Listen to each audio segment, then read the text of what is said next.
Former Cabinet Secretary Raphael Tuju now claims he made several attempts to repay a 2.2 billion shilling loan at the center of his long-running dispute with the East African Development Bank, which he says has become a nightmare for his family, and alleges that powerful people in government have joined the fray.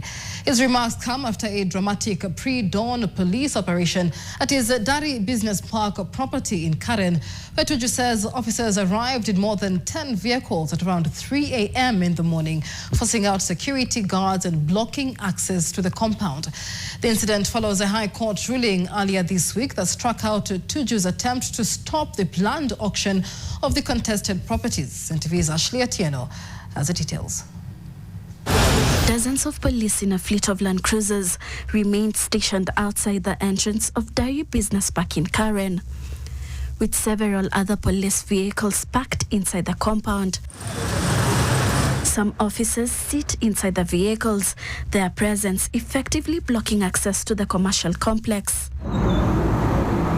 Outside the premises stood a visibly exhausted Raphael Tuju, who says his guards called him at around 2:40 a.m, informing him that a convoy of officers had arrived and they were being kicked out. Because I've asked them, do you have any court order? They say, no, we don't have a court order. We were just told to come and to make sure nobody gets in and nobody gets out.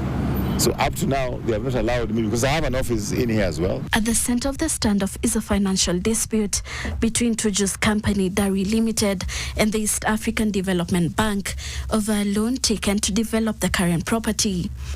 Tuju insists he has repeatedly attempted to settle the debt, but his efforts have hit a snag. And we offered to pay them 10 million immediately because I got an investor from Dubai, and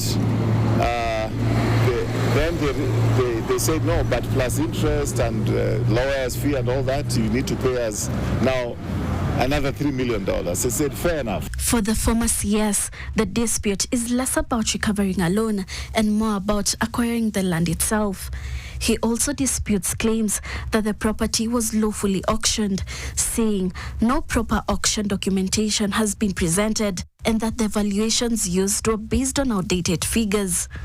But beyond the legal and financial dispute, Tuju admits the situation has taken a personal toll on his family. One of my children is in depression as I'm talking to you and receiving treatment because it's one of my children who used to run this place.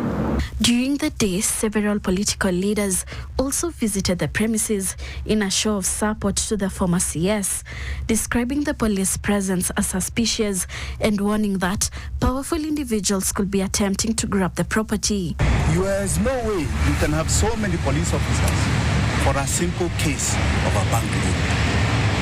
There is something going on here that is about injustice. And where there is injustice for one, there is injustice for all of us. We are going to stand by Raphael Tuju and those who are trying to grab this land. Na tunawajua, your time is coming to an end. Police officers are here. What are they doing here?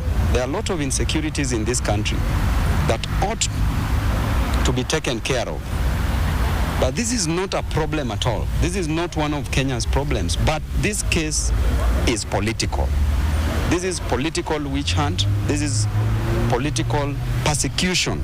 The dispute between Tuju and the East African Development Bank has been before Kenyan courts for several years now. Earlier this week, the High Court struck out Tuju's attempt to halt the planned auction of the contested properties. The ruling effectively lifted earlier interim orders that had prevented the lender from dealing with the assets.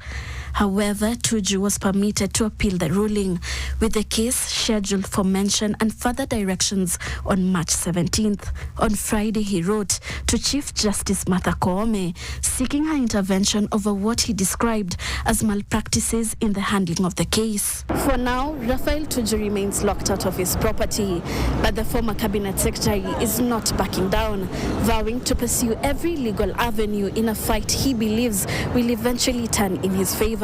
But whether the court will reopen these gates or how long that battle will take remains the lingering question. Sh2.2, NTV.